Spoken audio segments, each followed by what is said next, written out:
السلام عليكم ورحمة الله وبركاته.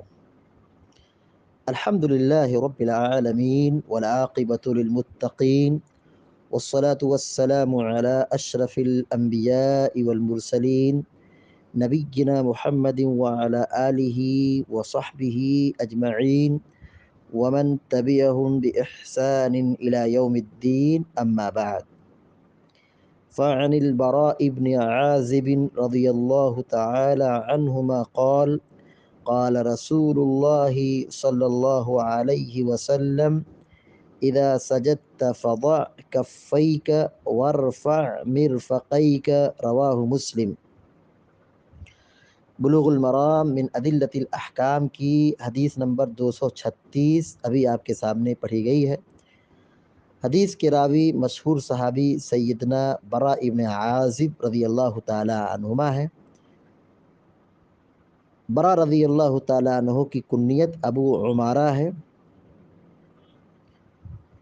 یہ قبیلے انصار کے قبیلے اوس کے سے متعلق رکھتے ہیں۔ قبیلے اوس۔ برا ابن عازب رضی اللہ تعالی عنہما باپ بیٹے دونوں صحابی ہیں۔ برا رضی اللہ تعالیٰ عنہ بھی صحابی ہیں، ان کے والد عازب یہ بھی صحابی ہیں۔ جنگ بدر کے موقع پر یہ چھوٹے تھے، اس لیے شریک نہیں ہو سکے، لیکن اللہ کے نبی صلی اللہ علیہ وسلم کے ساتھ 15 جنگوں میں شریک رہے۔ سب سے پہلے جس جنگ میں انہوں نے شرکت کی، جنگ احد یا جنگ خندق میں۔ جنگ خندق یا جنگ احد میں انہوں نے سب سے پہلے شرکت کی تھی۔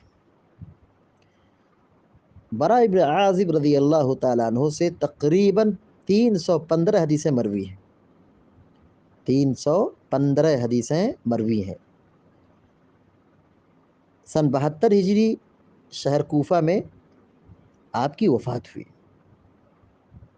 برا ابن عازب رضی اللہ تعالیٰ عنہما نے لمبی عمر پائی۔ سن 72 ہجری میں، یعنی تقریباً پیارے نبی صلی اللہ علیہ وسلم کی وفات کے 61 سال بعد برا ابن عازب رضی اللہ تعالیٰ عنہ دنیا سے رخصت ہوئے۔ اب آئیے حدیث کی طرف۔ قال رسول اللہ صلی اللہ علیہ وسلم، بیان کرتے ہیں کہ اللہ کے رسول صلی اللہ علیہ وسلم نے فرمایا: اذا سجدت فضع کفیک۔ اذا مانے جب، سجدت تم سجدہ کرو۔ سجد یسجد مانے ہوتا سجدہ کرنا۔ سجدت تم سجدہ کرو۔ اذا سجدت جب تم سجدہ کرو۔ فضع کفیک۔ فضع وضع یضع۔ وضع یضع کے معنی ہوتا رکھنا۔ فضع یہ فعل امر ہے، رکھو، حکم دیا جا رہا ہے۔ فضع رکھو، تو فضع کے معنی کیا ہوگا؟ رکھو۔ شروع میں جو فا لگا ہوا ہے یہ جزا کے طور پر ہے، جزا کے لیے ہے۔ اذا حرف شرط ہے تو جزا میں یہ فا داخل ہے، فضع۔ ورنہ اصل جو حرف ہے وہ کیا ہے؟ وضع یضع۔ وضع یضع سے فعل امر ہوگا ضع، ضاد عین، ضاد اور عین، ضع۔ فضع معنی ہوگا تم رکھو۔ کف، کف معنی ہوتا ہے ہتھیلی۔ کفئی کا اپنی دونوں ہتھیلی کو۔ کفئی کا اپنی دونوں ہتھیلی کو۔ کف معنی ہتھیلی۔ کف معنی ہتھیلی۔ کفئی کا معنی کیا ہوگا؟ کفئی کا اپنی دونوں ہتھیلیوں کو۔ اذا سجدت جب تم سجدہ کرو، فضع کفیک تو اپنی ہتھیلیوں کو رکھو۔ کیا مطلب ہے رکھو؟ زمین پر رکھو، ٹکا دو، یعنی جو ہتھیلی ہے وہ زمین سے ٹچ ہونا چاہیے، یا چٹائی ہے یا قالین ہے، جو بھی ہو اس سے کیا ہو، ٹچ ہو، لگا ہوا ہو، ٹکا ہوا ہو. یعنی ایسا نہ ہو کہ آدمی سجدہ کرے اور انگلی اور ہتھیلی کیا ہو، اوپر نیچے ہو. حدیث میں حکم دیا جا رہا ہے کہ ہتھیلی کو رکھو، ہتھیلی کو رکھو. ہتھیلی کے حکم میں انگلیاں بھی شامل ہیں، انگلیاں بھی، ہاتھ کی انگلیاں بھی داخل ہیں. فضع کفیک، اپنی ہتھیلیوں کو رکھو، زمین پر رکھو، ٹکاؤ.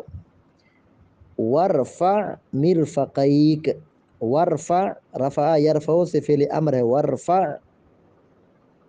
بلند کرنا، فعل امر ہے، بلند کرو، اٹھاؤ. ورفع اور اٹھاؤ، بلند رکھو، اوپر رکھو.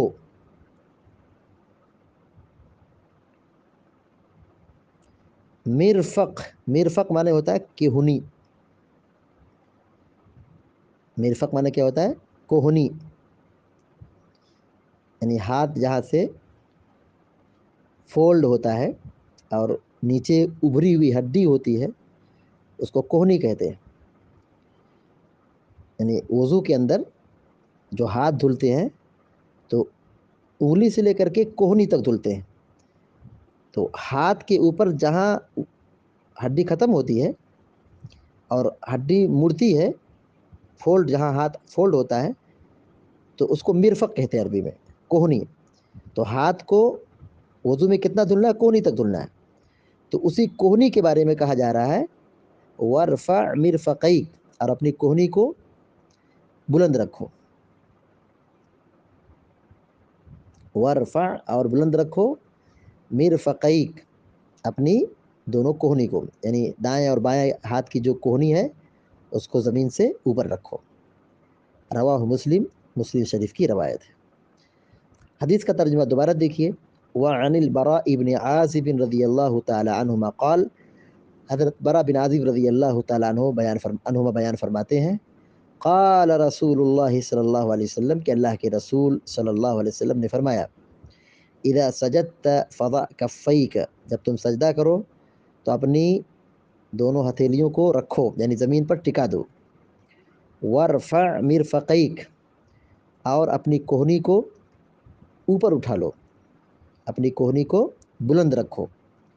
یعنی ایسا نہ ہو کہ سجدہ کرو تو ہاتھ اور کوہنی یہ زمین سے یا بازو اور پہلو سے کیا ہو، بالکل ملا ہوا ہو. ایسا نہیں ہونا چاہیے. سجدہ کیسا ہو، کوہنی زمین سے اوپر ہو، بازو پہلو سے الگ تھلگ ہو، اور ہتھیلی زمین سے بالکل ٹچ ہو. ایسا سجدہ کرو کہ پیچھے سے اگر کوئی شخص یا دائیں اور بائیں سے کوئی شخص بغلی دیکھنا چاہتا ہو تو بغلی کیا ہو، نمایاں ہو. جیسے کہ اس سے پہلے کی حدیث میں یہ بات واضح کی گئی تھی کہ اللہ کے نبی صلی اللہ علیہ وسلم اتنا دور رکھتے تھے، اتنا کشادہ رکھتے تھے کہ بغلی نظر آ جاتی تھی، آپ کی بغل دکھائی دینے لگتی تھی.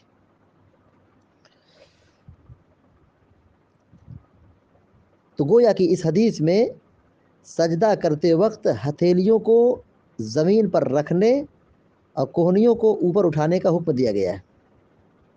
یہ کیا ہے، حکم ہے. اور اس حکم کے بارے میں علماء اکرام نے یہی کہا ہے کہ یہ وجوب کے درجے میں ہے، یعنی ایسا کرنا کیا ہے، واجب اور ضروری ہے. البتہ بعض فقہا نے اس کو استحباب میں محمول کیا ہے، لیکن بات درست یہی ہے کہ سجدے کے اندر ہاتھ اور ہتھیلی یہ بالکل پہلو اور بازو سے الگ تھلگ ہوں گے، دور ہوں گے، کشادگی ہوگی. جیسا کہ اللہ کے نبی صلی اللہ علیہ وسلم نے اس کی وضاحت بیان فرمائی ہے. کیا، اعتدلوا فی السجود، سجدوں میں اعتدال کا اختیار کرو، اعتدال کو ملحوظ رکھو. ولا يبسط احدكم ذراعيه انبساط الكلب، اور تم میں کا کوئی شخص اپنے بازوؤں کو کتے کی پھیلانے کی طرح نہ پھیلائے.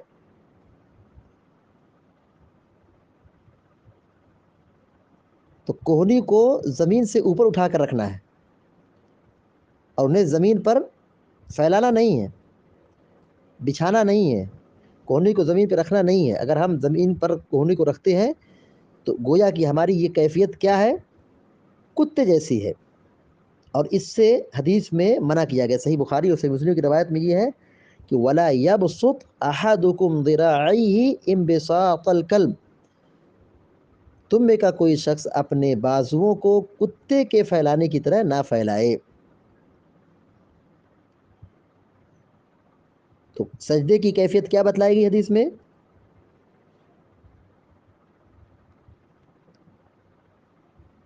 کوہنی کو زمین سے الگ تھلگ رکھنا ہے، اوپر اٹھانا ہے، اور ہتھیلی کہاں ہوگی؟ زمین سے بالکل لگی ہوگی، زمین سے بالکل لگی ہوئی ہوگی۔ جیسے اللہ کے نبی صلی اللہ علیہ وسلم نماز پڑھتے تھے اور آپ نے جو سکھایا ہے، بتلایا ہے، ٹھیک اسی طرح سب کو عمل کرنا ہے۔ صلو کما رأیتمونی اصلی، صلو کما رأیتمونی اصلی، پیارے نبی صلی اللہ علیہ وسلم نے فرمایا تم اسی طرح نماز پڑھو جیسے تم نے مجھے نماز پڑھتے ہوئے دیکھا ہے۔ یہی حکم مردوں کو بھی ہے اور یہی حکم عورتوں کو بھی ہے۔ سجدے کی جو کیفیت یہاں بیان کی گئی ہے کہ جب سجدہ کرو تو اپنے ہتھیلیوں کو رکھو زمین پر اور اپنی کوہنی کو زمین سے اوپر رکھو، اوپر اٹھاؤ، ملا کے مت رکھو۔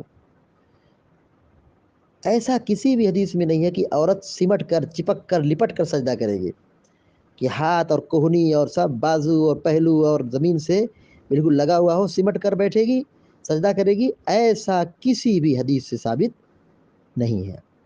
جو سجدے کی کیفیت مردوں کے لیے ہے، ٹھیک وہی حکم خواتین کے لیے بھی ہے۔ کوئی تفریق احادیث میں اللہ کے نبی صلی اللہ علیہ وسلم نے نہیں بیان کی ہے۔ تو مرد اور عورت کا ایک ہی حکم ہے، اذا سجدت فضع کفیک وارفع مرفقیک، جب تم سجدہ کرو تو اپنے ہتھیلی کو زمین پر ٹکا دو، رکھو، وارفع مرفقیک، اور اپنی کوہنی کو بلند رکھو۔ اس حدیث سے یہ بات معلوم ہوئی، نمبر ایک، سجدہ کرنا چاہیے، نماز پڑھنا چاہیے۔ دوسری بات یہ معلوم ہوئی، سجدے میں ہتھیلیوں کو زمین پر رکھنا چاہیے، سجدے میں ہتھیلیوں کو زمین پر رکھنا چاہیے۔ اور نمبر تین، اور کوہنی کو زمین سے اور بازو سے، پیٹ سے الگ تھلگ رکھنا چاہیے، دور رکھنا چاہیے۔ زمین سے کوہنی کیا ہوگی؟ الگ تھلگ ہوگی، اوپر ہوگی، کوہنی اوپر ہوگی۔